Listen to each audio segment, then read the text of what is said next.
Hi everyone. I want to make a video about how to correctly fly line a bait to increase your odds of getting a hookup.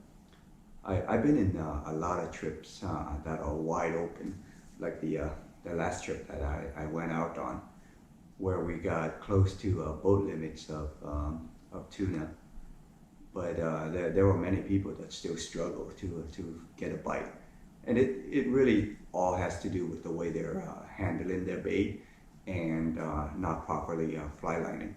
So I want to make a video talking about that and hopefully help people out there that have this struggle.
When you fly line bait, make sure that you change your bait often. The smaller the bait, the more fragile the bait, the more often you're gonna have to change that bait. You want that bait to be lively and swimming far away from the boat.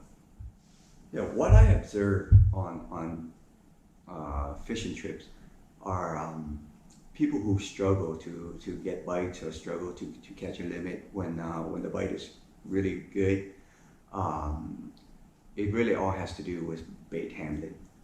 So when you walk up to the bait well, make sure that on the one hand you have your hook ready to pin on your bait, and using the other hand to pick out a bait.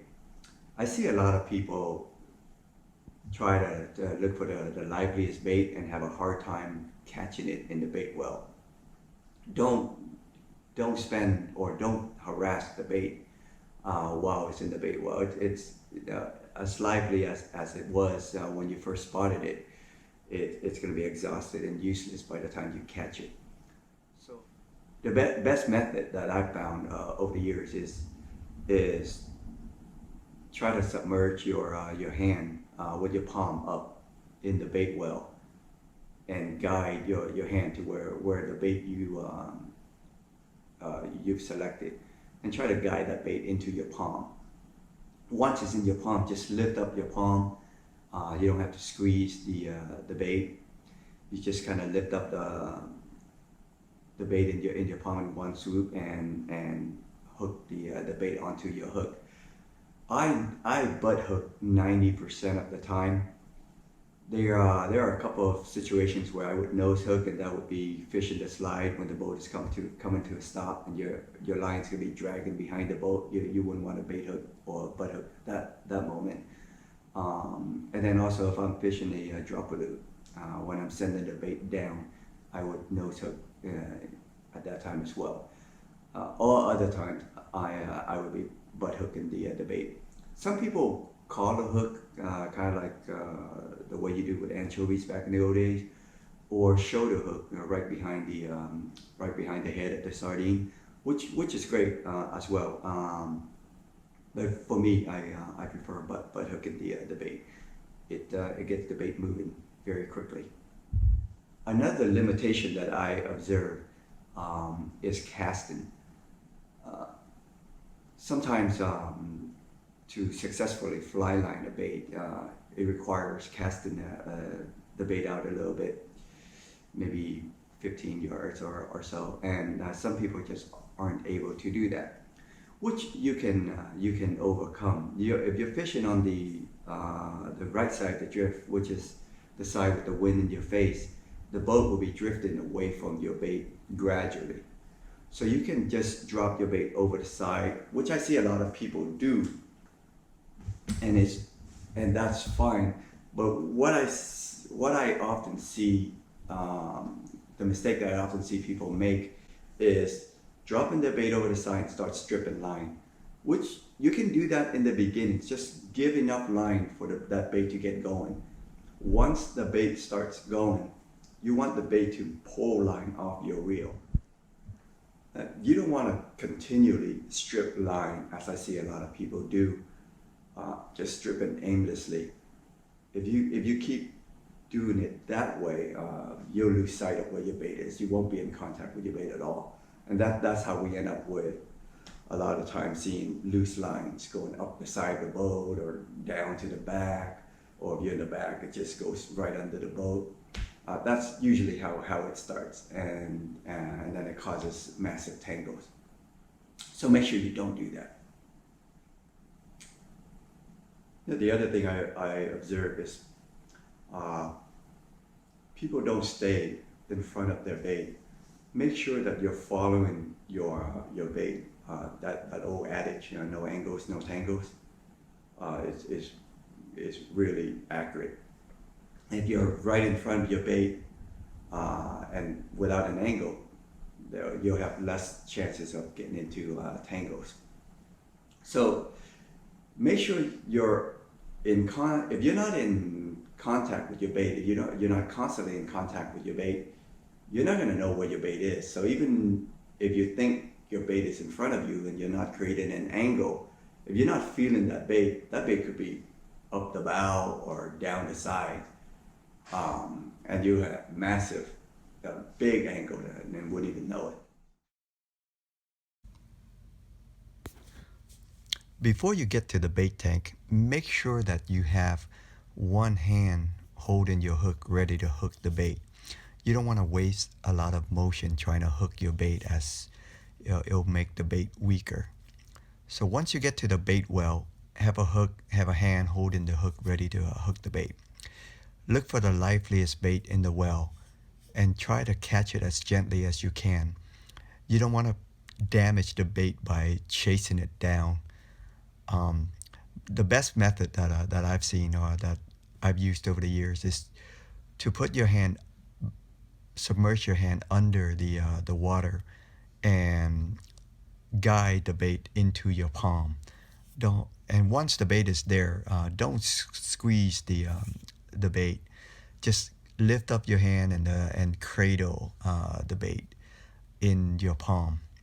Try to be as gentle as you can, but also be quick, because like I said, you don't want to waste a lot of time trying to hook your bait.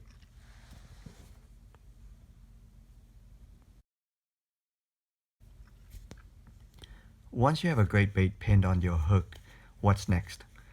Well, you're going to be looking for a space on the rail to cast out your bait. And as the skipper usually say, the wind in your face, you're in the right place. So usually you'll be casting on that side with the wind in your face. And if there's not, especially on day boats like the full day boats out of San Diego, they usually carry about 50 to 60 anglers. So it's really tough to get a great beginning line of the drift and to an end line of the drift. So it really depends on where people are, and you kind of just have to find an open space on the rail to cast your bait out. Once your bait is out, be mindful of the people around you. There might be people reeling their line in, which would be cross your lines, or your line might have crossed their line, especially on crowded boats like the one on in the video here. So just work together with the other anglers and clearing up any line crossing. Once your bait is in the water, make sure it's taken off away from the boat. And what I mean by that is let let the bait pull line directly from the reel, and you're just palming your reel and feathering your reel. Don't help the fish by stripping line off. I see so many anglers just continuously stripping line out and are unaware of where the baits are. You want to make sure that you're in constant contact with your bait. And the best way to do that is have the bait actually pull line. As you can see here, my bait is pulling line out my reel, and I'm always in contact with my bait. Chances are the next step is going to be a hookup, and this is where the fun begins. So once you set the hook and the fish is on, try to leave the rod handle under your arm and not on your stomach, not in your gut right away. That way you can maneuver around people.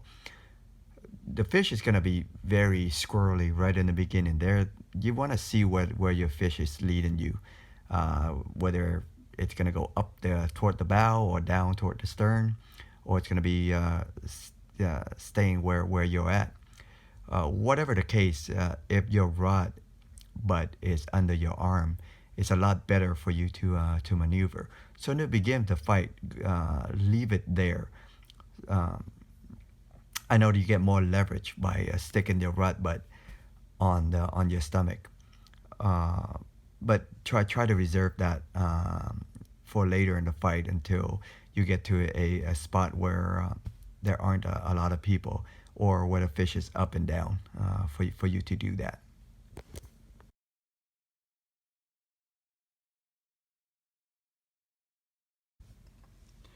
Here's a tip for you guys.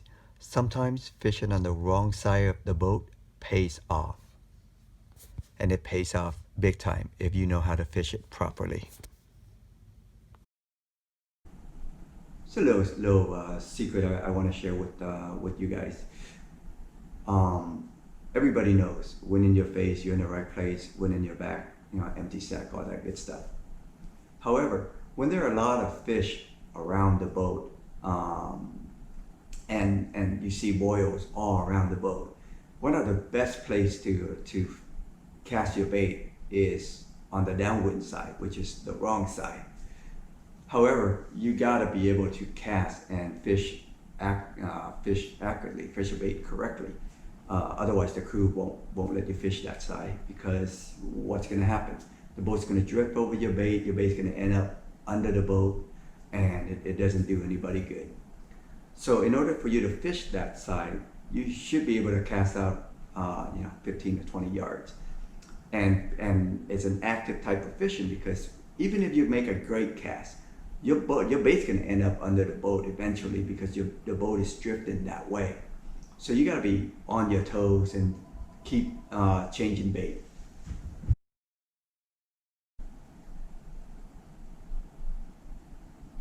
Hopefully you guys find these tips helpful and be able to apply them on your next trip. Good luck out there. Thank you very much.